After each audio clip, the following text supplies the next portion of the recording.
I never thought I was going to be in this predicament in my life, and it can happen to Anybody, yeah, anybody. This can happen to anybody with a good job, whipping out the money, and then one day you're sitting on here with a sign.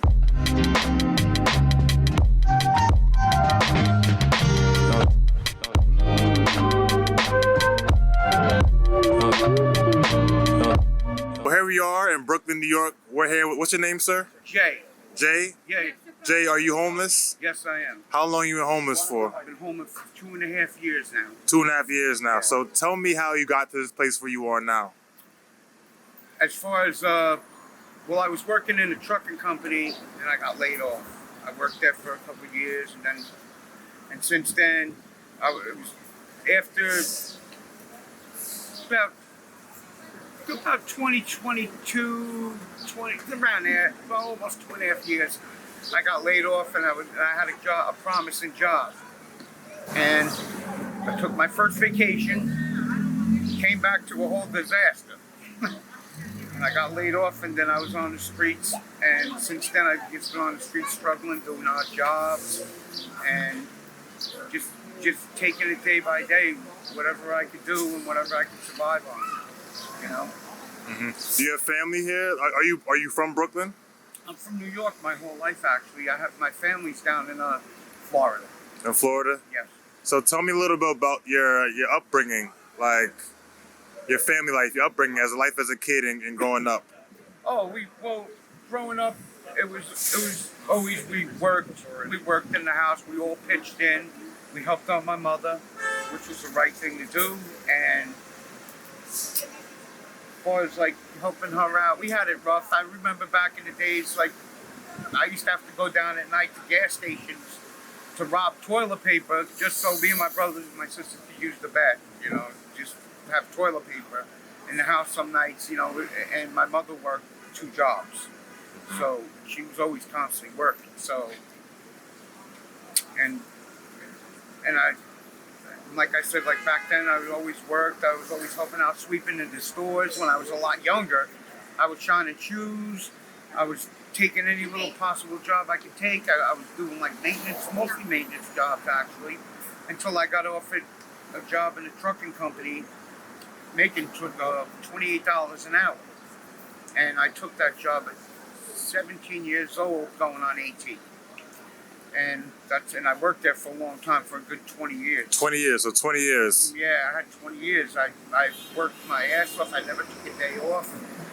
Out of like 60 guys on the loading dock, there'd be 3 guys that would show up in a blizzard, and I'd be the 3rd guy that would show up, and I would take a cab actually to my job, and spend $55, $60 honestly on that cab ride so I could make it to work without. I was always afraid to lose my job. I didn't want to take a day off because of all the struggle I went through growing up. So that always had me on an edge. And so pretty much the guys respected that, the bosses, and what they did was when I would get a receipt from the car service and I would give it to them and they would return it to me in my paycheck. And they would, you know, and they would say, here, this is, and I'd be surprised. I'd be happy that they reimbursed me because that money helped. That means they appreciated you. You felt like the people you worked with, they liked you? Absolutely, they did. I was in good graces with these guys, and they always knew I was able to work all the time, and they'd say, call Jay, get Jay on the phone, call that kid, get him in here. He'll work, you know. So I always showed up and worked, and never gave him a problem. I was loading, unloading trucks for that good many years, 20 years. There was a lot of older guys there, and I was the youngest guy on the loading dock. So I would, we had, while they were, I worked out a lot back then, and I was in a lot better shape. So when I was younger, so I would knock out like 6, 7 trucks a night. I would unload myself. Meanwhile, these other guys are still unloading 1 truck.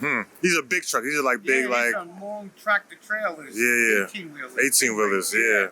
And so I'd work hard and I put all my time in for that, you know, just to prove that I want to work and I just want to, and not lose the job, you know, just in case if anything happens. So they used to force me to take vacations, and I never took them. And then one day, they told me, they said, you got to take a vacation because it's all building up throughout the years. Yeah. Every year it's a week when you got all that time in. So Yeah. after so many years. So my cousin went through a little bit of a separation, and he was upset. So he had vacation days coming up, and while we sat at his house, he was depressed. I was like, nah, we'll take a vacation. Let's do it. So we went to Cancun. Okay. We went there for a week. We stayed for another week. You know, and I was like kind of iffy about doing it, but we stayed an extra week. You know, and then when I came back to my house, there was a note on my door saying I need to speak to you, James, right away, because it was this guy who I worked with. He would go in at 6 o'clock, and I was in at 5 o'clock at night. 5 at night. But yeah, he worked from 6 to 2:30 in the morning, and I would work from 5 to 1:30 in the morning. Like it was a little bit of an hour difference.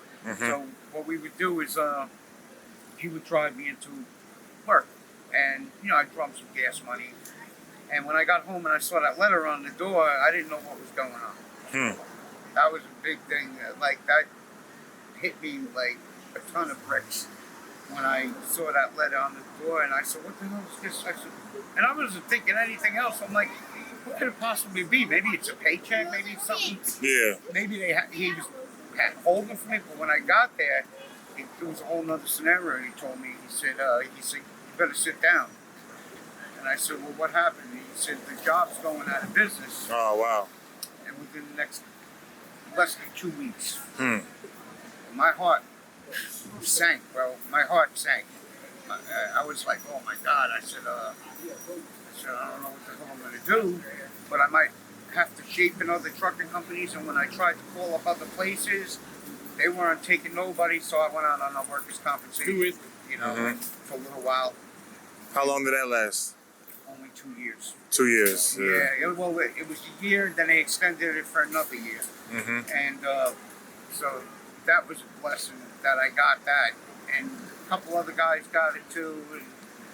And I was job searching, job hunting everywhere, taking any job I could take, and I was shaping in a few little places after that ran out. But the way the world is changing nowadays, they didn't really need so many guys on the loading dock. In New York City is real hard. Like it's real, really it's hard. tough. It's real tough to get back hard. a job. Absolutely hard. And I was like, oh man, I said, what am I gonna do now? I said, I gotta come up with a game plan.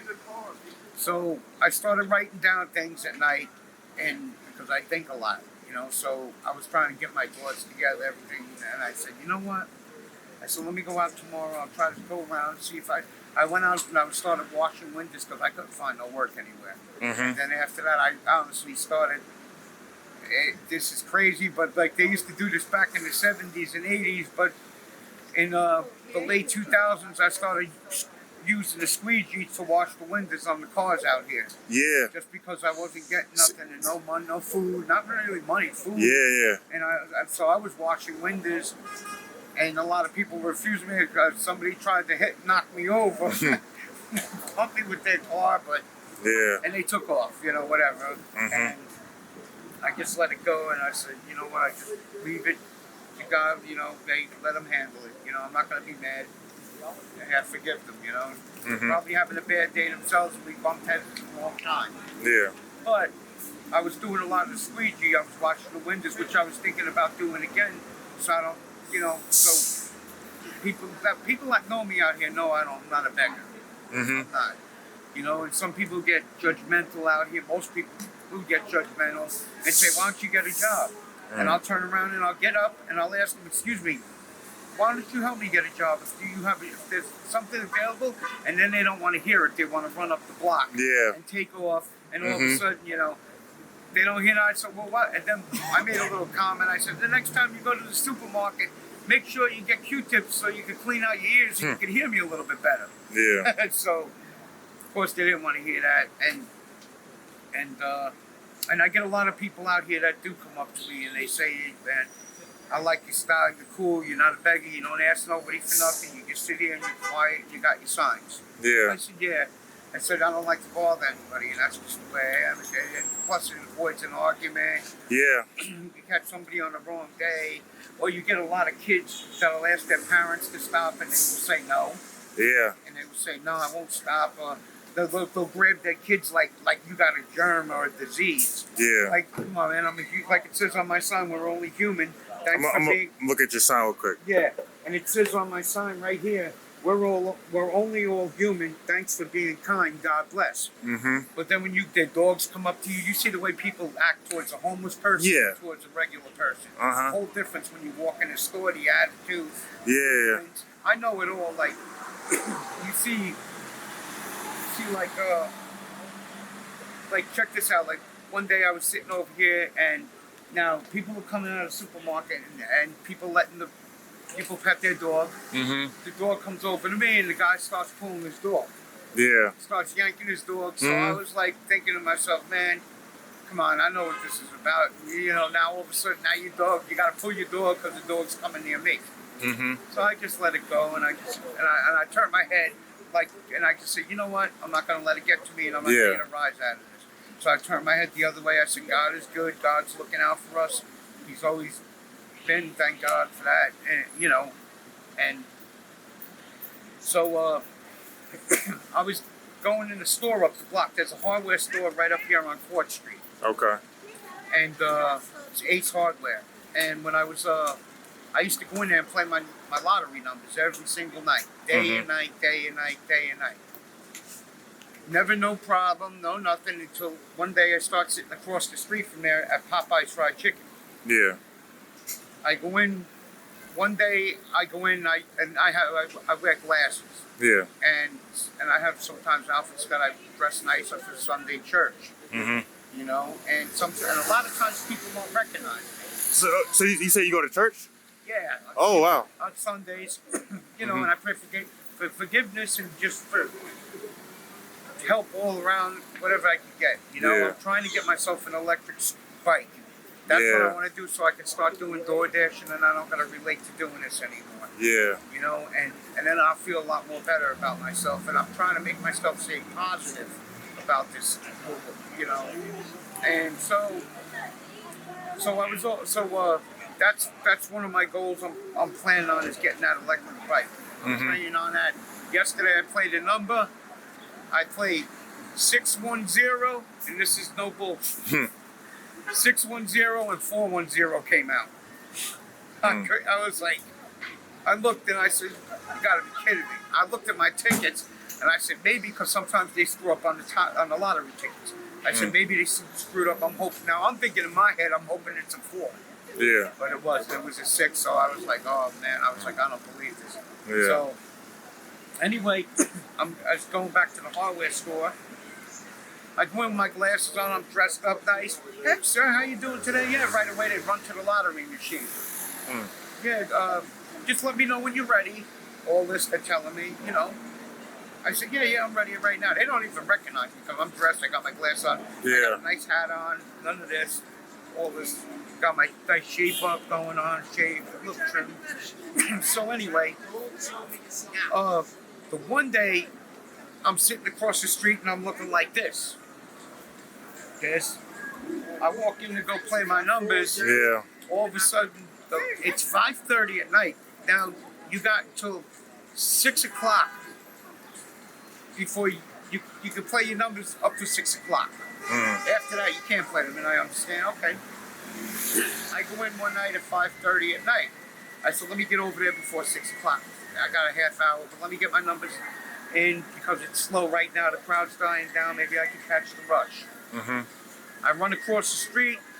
I go in to go play my numbers, and then all of a sudden, a whole different attitude. Yeah. As soon as I walk in, and the woman's got me standing by the machine for like 10 minutes. I'm not saying nothing. I'm standing there, and I'm just waiting. I'm being patient. I'm not being aggressive and nothing. I'm just standing there waiting. And so the woman goes, can I help you?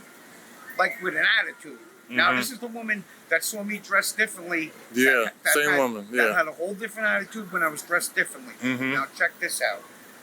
So when I walked in, And I said, yeah, I'm here to play the lottery numbers, miss. I said, and I said it nicely, all the time. I said, I'm here to play it, ma'am. I said, I just want to get my numbers in.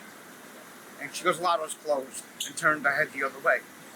And I said, excuse me. I said, well, I went to walk away, and just I got a little tight about it, and I turned back around. And I said, let me ask you something. I said, it's at 6 o'clock they close, and it's only not even 1:45. I said, I've been standing here waiting for you for 10 minutes. Well, the lottery machine's closed. We're not doing lotto right now. I said, you know what? I said, listen, not for nothing. I said, I see where you're getting at with this. I said, I understand where you're going with this whole thing.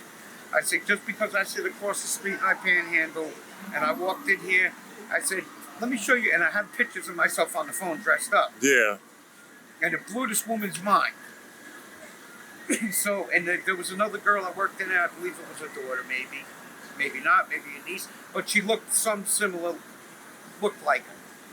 So I said, you know this guy that comes in here? And I said, that's me. I said, that's the guy you treat differently. I said, as far as me, the way I'm dressed now, this is me in this picture, dressed up going to church. I said, so you treat me differently from when I'm coming in the store now, just because I want to come in and play numbers, and you see me sitting across the street, sitting there not saying nothing, not asking nobody for nothing, sitting there starving, sometimes not eating for a whole day and night. And it's the truth. And I'm not eating nothing, and I'm sitting there, I'm cranky, but I'm trying to go about my day and be nice, and then she got an attitude. So I said, and it blew her mind where she didn't know what to say, and she just said, well, she was dragging it out to make it to 6 o'clock so she can actually tell me now that the lotto is closed. That's how phony like a hypocrite she was. Yeah. So, and I said, and I knew it too, because I seen the clock in the store, and as I'm talking to her, showing my picture, she's dragging it out. And she said, oh, I didn't know that was you. And, hold on 1 second. Now she's killing time, wasting time on customers. Excuse me. Wasting time on customers and trying to make it to 6 o'clock. So now she can tell me I can't play the lotto. Yeah. So ever since then, I never went back into that place again. And so I was sitting across the street one night on a Sunday, pouring rain out. Everybody's walking, running past me. Usually you get that one good person that will stop. And you'll be more than happy. You won't be kissing the ground. You'll be kissing their ass because of the rain. You know, and in Manhattan, a lot of people always usually stop in the rain. They will go out of their way. Brooklyn, it's a little more different. I don't blame anybody for that. They want to get home. They don't want to get wet. I hate getting wet, but that's life. So anyway, I just want to get my water. Oh yeah, go ahead. So anyway,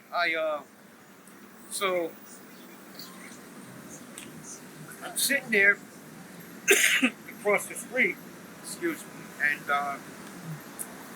it's raining, and this girl's that I believe was maybe her niece, or it could have been her daughter. I don't know. I don't want to say either one, but she looked like her. So I turned around and I see her staring across the street at me, and she walked over, but I turned my head because I was like, you know what, I'm done with these people. I'm not going back in there. I don't want to look at them. I'm not going to say nothing. You know, so I turned the other way. I looked the other way to the people in the hardware store.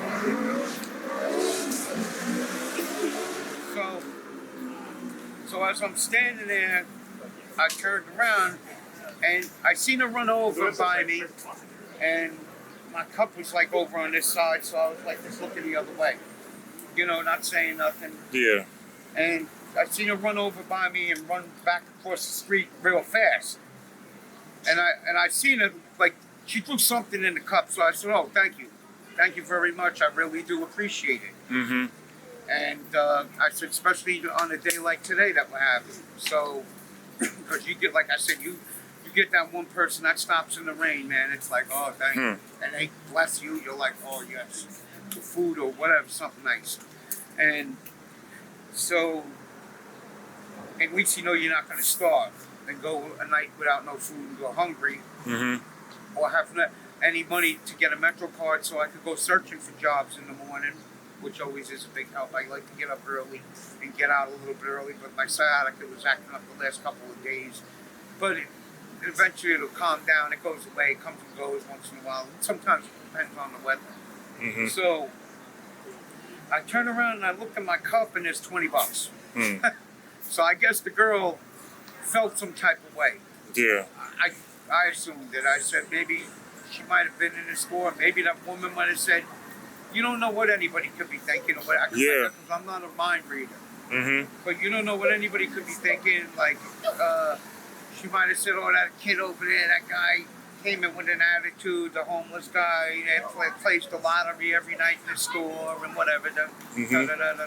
And and maybe she took it to heart, that girl, and maybe she said, "You know what, that was wrong what you did." Some people do have a different heart. You can't think for everybody. That's powerful. It seemed like your interaction, you may have not have noticed at that moment, but your interaction changed the way people look. Exactly. At, The way they look at you when you're homeless, and I did that purposely, dressing nice to go in that store to see how differently I was treated. Mm-hmm. And I did that not just only in that hardware store. I've done it in other stores where I've dressed up nice for church, and I did. I have my stuff in the storage where I do keep it, and it's this nice couple up here. Once in a while, they let me stay. Once in a while, not all the time, but they let me do my laundry, which is really nice. They're good-hearted people, man. I offer the money, but they give it back. I offer it again, they come back and give it back, but and I'm a homeless guy that does help other homeless people. I enjoy it. I like to. I like to just be good-hearted. I wouldn't be able to sleep at night the way half of the world thinks. Yeah. About homeless people. Mm-hmm. I would lose a lot of sleep, so I make sure I take care of other people when I'm out here. Mm-hmm. And this is me giving them my last $5 if it's pouring rain out. Mm-hmm. And because they're thinking, they're like, "Oh my God, this guy is homeless." And I tell them, just take it. It's my last $5. Take it, because I know what it's like. What you go through. Mm-hmm. I said I've been through it a million times. I can't count on both hands how many times it's happened to me, but it's happened.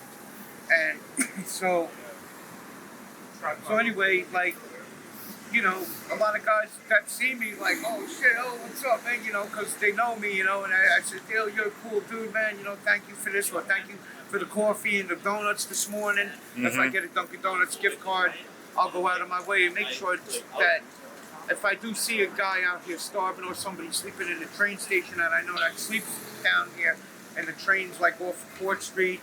Yeah. I see a lot of the older gentlemen that are sleeping in there, and I'll put the donuts like by their head, and sometimes I'll leave a $5 or something. I'll see, do something. see that shows something about your character. Like you're homeless yourself, but you still sacrifice and give money to people who are more needy than you. Exactly. That's the way it should be. The world's an ugly place right now. We got to make it better. We got to. I understand people struggle. I do believe. I understand that. Mm-hmm.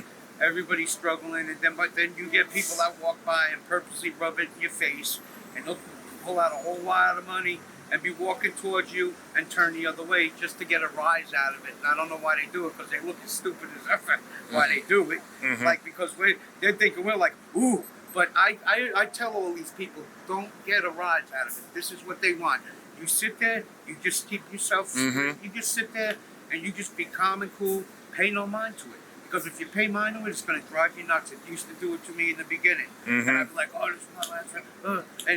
But now I sit there and then they look like the morons that when they're walking up the money and walking away. I said, "Listen, you can't take it all with you when you die. So what are you going to do with it? You can't keep it in your mattress forever." And so I more laugh at that, and I tell all these homeless people about these tricks out here that they do to you. They'll go in their pocket and go like this and pull out their phone and act like they're giving you money. Yeah. And that's another thing that I tell these people. I said, don't pay no mind to that shit. Don't pay any mind to it, because they want to get a rise out of you, and then God forbid you're having a bad day. And there's a lot of people with mental issues. Yeah. They don't need that. Yeah. They don't need that. That's disgusting. That's a disgrace. You don't do that to somebody. You know, that guy's probably thinking, oh my God, I'm gonna get something. It's gonna be my first thing to eat today. Or Yeah. maybe money for a Metro card so I could go look for a job. Mm-hmm. Or maybe whatever else you're doing with your personal day of your life. You know, like whatever you're going about your day, something, and I feel it's just not right. Mm-hmm. It's not It's right. sick. Yeah, You got a lot of stubborn people, but then you got a lot of very good people. Yes. There's a lot of good-hearted people out here that are very good. I mean, like hands down, like I remember, I'll never forget this one day I was sitting out. It was pouring. It was raining and snowing out. Mm-hmm. And it was only like about 2 years ago we got hit with the hard snow. Yeah, I remember that. That was rough. Yeah, we got hit and we were getting smacked around out here with it, you know. Mm-hmm. So I'm sitting out here and people will. Anyway, I'll get to that. But anyway, like the snow's coming down, this big guy's walking past me giving me books, and I'm looking and I got a sign out saying, trying to get in for the night to stay warm. Please, somebody could help me out. Food, anything helps. Thank you and God bless, I put. So I tell him that. And so the guy's walking back and forth and he stops with his wife. He comes back after like 3 or 4 times. Mm-hmm. And he's walking over towards me and I'm like, and I'm thinking to myself, I hope I ain't got a problem with this guy because I don't know this dude. And Yeah, he's big dude, big yeah. burly guy. And I'm like, and and he goes, hey, he was from, I think it was from Britain, like Great Britain. Oh, Britain. Oh, he's British. Yeah, he was Okay. a British guy. Had an accent. Yeah, and he came up to me, hey, what's your story with his accent? You know, it was Yeah. funny. And I explained it to him, and I told him, I said, I'm trying to get a hotel for the night. I said, I'm not looking for no fancy schmancy. I'm not like that. I'm not materialistic. Yeah. I said, you know, this whole world's built on materialism. When it's only just a piece of, it's only the earth. It's nothing. This is like nothing to us compared to better places out there. Mm-hmm. And so he goes, you're looking for a room. He goes, you know, these rooms out here ain't too cheap. And I said, well, I know a place in Staten Island. I said, it's not the greatest hotel, but it'll at least keep me indoors for a night or two, or whatever, even if for a night where I could get out of this weather because I'm a mess right now. Yeah. So my clothes are wet. And that's before I got the storage. I was looking down a bag of heavy clothes like you couldn't imagine. Yeah. And nobody's stopping. Nobody's nothing. This guy stops. Luckily, by the grace of God, this guy stopped. Yeah. The guy had he gave me the money to get a room for a couple of days, and then he see me out there, and I told him I'm trying to get food because I paid all the money for the hotel, which I did. Mm-hmm. And I was like, oh man, this guy's gonna see me out here now. Like, you know, he said, get the room, I don't want to see you. But I was like, you know what, I gotta get food. Mm-hmm. You know, sometimes mostly the halal trucks, some of them guys are really cool guys and they're good-hearted guys. They'll give you a tray of food, you know. Yeah. I'm a big eater, so I don't want to push you too far, but I'll make the best out of that tray of food I can. Mm-hmm. You know, so then, but like, I seen the guy around and I went and I got the card for the hotel and I gave him the number to let him know, here, you can call it, I'm legitimate, I'm not bullshitting you, I'm not out here getting high and getting drunk. Mm-hmm. I went and got the room, you can call him, and the guy believed it, you know, and he called them and they talked to the guy, I forget the guy's name, it was only like 2 years ago. Yeah. But I forget the guy's name that was at the front desk. And so he did say, yeah, he's staying here. He did pay for the room, which I did. And he said, and the guy was happy I did put the money to good use, which I did, and I was happy about that. And, you know, I said, plus with the situation I was going through, I was like, you know what, I need a lot of rest because this is knocked me out for the last couple of days with the weather and everything. so then after that, you know, I just think like about that guy and his wife having that good heart. And I said, wow, I said they're gonna receive many good blessings for that because, you know, I said if I could do that for somebody, I would. Yeah. I definitely would in a heartbeat. You know, like because I can imagine. I know how people think in a way. Yeah, I can't read minds like that, but like the way I'm saying it, the way I'm thinking, I'm excited. Oh my God, somebody just blessed me with a room. I know they're gonna be feeling the same exact way. You know, like, oh man, this is awesome. Oh, this is a blessing. So, but Yeah. But I pray for the homeless a lot, and I pray for this world. I pray for a lot of people, rotten people. I said maybe they could have a change of heart. You know, I ask God to touch their minds, hearts, and souls. You know, maybe they could, you know, like not look at us all the same. You know, you got homeless people pushing people on trains. Okay. Yeah. And now they're looking at us. Just to close things off. Yeah, a little short. Just because we're at the 30-minute mark. I got you. Yeah, no problem. Just any final words? Anything you want to say to the world? When you see a homeless sign, don't run out of the store and act like you know, and then all of a sudden grab your phone. You know, like sometimes people get insulted by it. I don't get a rise out of the. I don't get a rise out of when you're coming up saying that you're cooking pork chops and rice tonight, and you're standing right next to me saying it, or you're walking past with your friend. And this is all a shout out to the homeless people. Don't let this get to you when people are turning around and they're saying, and they're talking right in front of you saying, yeah, I got to work tomorrow. And they're saying the work loud, real loud. Yeah. Like rubbing it in your face. Mm-hmm. Don't get a rise out of that, people. Come on, God is good. Just don't let it get to you. Keep a positive mind. You know, things will get better for all of us. Things are going to get a lot better, and I believe that. And God is good to us. Mm-hmm. And you got a lot of good people out here also. Mm-hmm. And, you know, and you got, you know, everybody's different, you know. But I just ask anybody, if you see a sign, you just don't run. Don't be afraid of a sign, a homeless sign, because, like, somebody sees it and then right away it's like, oh shit, he's gonna ask me for money. Oh God, he's gonna ask me for this. He's gonna ask me for that. And they run the other. I've seen people fall over or fall down steps because they saw it. I watched them move, and their eye moving. They see the sign, they go, and then they stop, and then they don't want to walk past. Yeah. And I tell them, and I'm a nice guy. I don't just get aggressive. I'm like, oh, you get the fuck while you're looking at my sign. But I turn around and I say, yo, bro, you can walk by and say hello to us. Mm-hmm. You don't have to sit there and look at us like we're a bunch of germs. Mm-hmm. We're also human beings too. Mm-hmm. You know, but one day, and I say to people, one day I believe, you know, I hope you do good, but I never thought I was going to be in this predicament in my life, and it can happen to anybody. Anybody. This can happen to anybody with the good jobs, whipping out the money, and then one day you're sitting on here with a sign. Mm-hmm. And then I'm blessing you, and then saying, remember the guy you walked past, and you were digging in the garbage, grabbing out the donuts, and acting like you got them from the store while I'm watching you, and you're coming over handing them to me, saying, hey, I just got these from somebody down the street, and I'm looking at you like you hypocrite. Mm-hmm. You're going to pull food out of a garbage bag or give me a half-eaten sandwich that your mouth was on and treat us like savages. Mm-hmm. We're not that way. We're human beings also, just like you ourselves. Mm-hmm. But I just wish everybody a blessed one, and hopefully a lot of people start seeing the way this world is and stop getting so judgmental, thinking everybody's a junkie, everybody's an alcoholic. Not everybody is. Not everybody. We got some bad people, but we also have a lot of good people out here that have good souls that will save your life in a heartbeat before anybody. Mm-hmm. And that's us people. Mm. And that's all I gotta say. And I wish you all the best. And I say God bless you all. And I hope you have a good rest and a good sleep. Yep. Just like all of us do, you know. And you know, we don't lose sleep over something stupid that you're doing and getting a rise out of, because you get nowhere in life being that way. Yeah.